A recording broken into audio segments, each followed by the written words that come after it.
ಈ ಚಿತ್ರರಂಗಕ್ಕೆ ಬಂದಾಗ ಆರಂಭದಲ್ಲಿ ಫಸ್ಟ್ ಹಾಫ್ ನಿಮಗೆ ಇಟ್ ವಾಸ್ ಗ್ರೇಟ್ ಅನ್ನೋ ಎಕ್ಸ್ಪೀರಿಯನ್ಸ್ ಇತ್ತು. ಎನಿ ಹಾವ್ ಒಂದು ಮೂಮೆಂಟಲ್ಲಿ ಬೇಕಿತ್ತಾ ಇದು ಅಂತ ಅನ್ಸಿದ್ದಿದೆಯಾ? ಇದೆ. ತುಂಬಾ ಸತಿ ಅನ್ಸಿರೋದಿದೆ. ಅಂದ್ರೆ ನಮ್ದವರು ಕೈ ಬಿಟ್ಟು ಹೋದಾಗ ಆ ಥರದ್ದೆಲ್ಲ ತುಂಬಾ ಎಕ್ಸ್ಪೀರಿಯನ್ಸ್ಗಳಾದಾಗ ಅನ್ಸಿರೋದು ಇದೆ.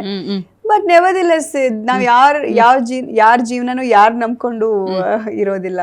Life has to just like.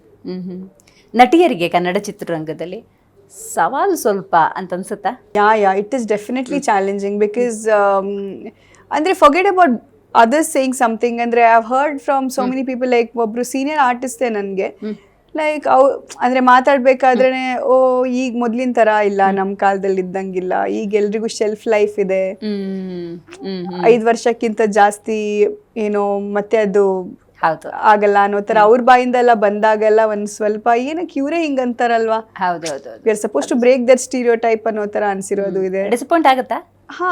ಅಂದ್ರೆ ಆ ತರ ಸೆಂಟೆನ್ಸ್ ಗಳ ಬಗ್ಗೆ ಡಿಸಪಾಯಿಂಟ್ಮೆಂಟ್ ಇರುತ್ತೆ. ಓಕೆ, ಯೂಶಲಿ ಚಿಕ್ಕ ವಯಸ್ಸಲ್ಲಿ ಇದ್ದಾಗ ನಾವು ಸಿನಿಮಾಗಳನ್ನ ನೋಡಿರ್ತೀವಿ. ಶಿವಣ್ಣ ಅವ್ರನ್ನ ನೀವು ನೋಡಿರ್ತೀರಿ, ಕಾಶಿನಾಥ್ ಅವ್ರದ್ದು ಒಂದು ಸ್ವಲ್ಪ ನೋಡಿರ್ಬೋದು, ಈಗ ವಿಜಯ ರಾಘವೇಂದ್ರ ಇರ್ಬೋದು, ಅಥವಾ ಹಲವರು ನಟರದ್ದು ಸಿನಿಮಾಗಳನ್ನು ನೋಡೋದು ಬೇರೆ, ಅವ್ರ ಜೊತೆನೇ ಕೆಲಸ ಮಾಡೋದು ಬೇರೆ. ಈ ಥರದ ಎಕ್ಸ್ಪೀರಿಯನ್ಸ್ ಇದ್ದಾಗ ಐ ಆಮ್ ಹಿಯರ್, ಈ ಥರದ experience.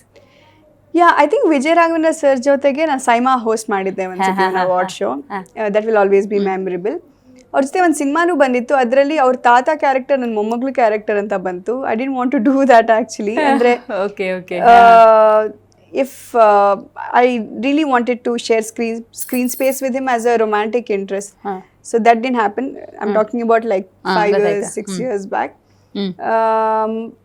But apart from that ಎಲ್ಲ ಆರ್ಟಿಸ್ಟ್ಗಳ ಜೊತೆ ಕೆಲಸ ಮಾಡಿರೋದು ಆ ರೆಸ್ಪೆಕ್ಟ್ ಇರಬೇಕು. ಅಂದ್ರೆ ಈಗ ರವಿ ಸರ್ ಆಗಲಿ, ಶಿವಣ್ಣ ಅವರಾಗಲಿ, ಅಥವಾ ಈವನ್ ಶಶಿಕುಮಾರ್ ಸರ್ ಆಗಲಿ, ಇವರೆಲ್ಲ ನಾವು ನೋಡಿ ಅವ್ರ ಬಗ್ಗೆ ತುಂಬಾ ಒಂದು ಪ್ರೀತಿ ವಿಶ್ವಾಸ ಇಟ್ಕೊಂಡಿರೋರು. ಅವ್ರನ್ನ ರಿಯಲ್ ಲೈಫಲ್ಲಿ ಸಿಕ್ಕಿದಾಗ ಅದೊಂಥರ ವಾವ್, ಇವ್ರನ್ನೆಲ್ಲ ನೋಡ್ತಾ ಇದೀವಲ್ವಾ, ಇವ್ರ ಜೊತೆ ಎಲ್ಲ ಇದೀವಲ್ವಾ ಅನ್ನೋ ತರ ಒಂದು. ದೇವರಾಜ್ ಸರ್ ಆಗಿರ್ಬೋದು, ಅವ್ರ ಜೊತೆ ಕೆಲಸ ಮಾಡಿದೀನಿ. ಅನಂತ್ ನಾಗ್ ಸರ್ ಜೊತೆ ಕೆಲಸ ಮಾಡಿದೀನಿ.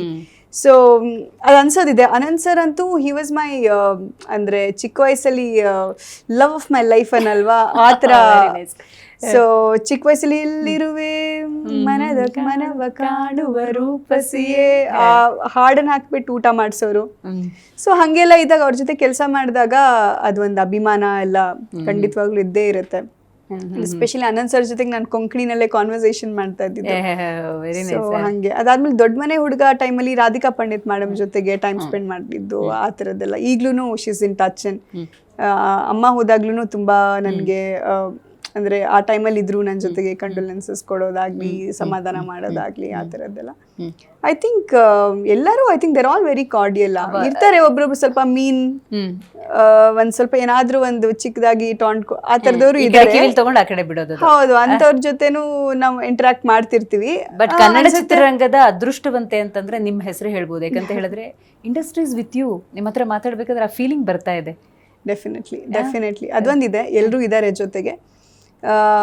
ಅದೇ ಅಂದ್ರೆ ಮುಂದೆ ಹೋಗ್ಬೇಕು, ಇನ್ನೊಂದು ಮಾಡಬೇಕು, ಹೌದು, ರೀಚ್ ಆಗಬೇಕು. ಅಂದ್ರೆ ಕನ್ನಡ ಇಂಡಸ್ಟ್ರಿಗೆ ಒಂದು ಒಳ್ಳೆ ಸಿನಿಮಾ ಕೊಡಬೇಕು, ಒಳ್ಳೆ ವೆಬ್ ಸೀರೀಸ್ಗಳು ಮಾಡಬೇಕು, ಒಳ್ಳೆ ಕಾಂಟೆಂಟ್ ತರಬೇಕು, ಒಂದು ಒಳ್ಳೆ ಮಹಿಳಾ ನಿರ್ದೇಶಕಿ ನಟಿಯಾಗಿ ನಿಂತ್ಕೋಬೇಕು ಅನ್ನೋ ಥರದಲ್ಲಿ ಒಂದು ಆಸೆ ಇದೆ. ಅದೇ ಅವಾಗ ಹೇಳಿರೋ ಥರ ನಿಮ್ಮಂತ ಒಳ್ಳೆಯವರ ಒಂದು ಏನೋ ಆಶೀರ್ವಾದ, ದೇವ್ರ ಆಶೀರ್ವಾದ, ಆಮೇಲೆ ನನ್ನ ಇಷ್ಟಪಡೋ ಅಭಿಮಾನಿಗಳಂತ ಹೇಳಲ್ಲ, ಅಭಿಮಾನಿ ದೇವ್ರುಗಳೇ. ಯಾಕಂದ್ರೆ ಅಂತ ಅಣ್ಣವರೇ ಆಡಿಯನ್ಸ್ನ ಆ ಥರ ಕರೆದಾಗ. ಸೊ ಐ ಥಿಂಕ್ ಅವ್ರದ್ದೆಲ್ಲ ಪ್ರೀತಿ ವಿಶ್ವಾಸ ಇದ್ರೆ 100% ಏನೋ ಒಂದು ಮಾಡ್ತೀನಿ ಅನ್ನೋ ನಂಬಿಕೆ ಇದೆ.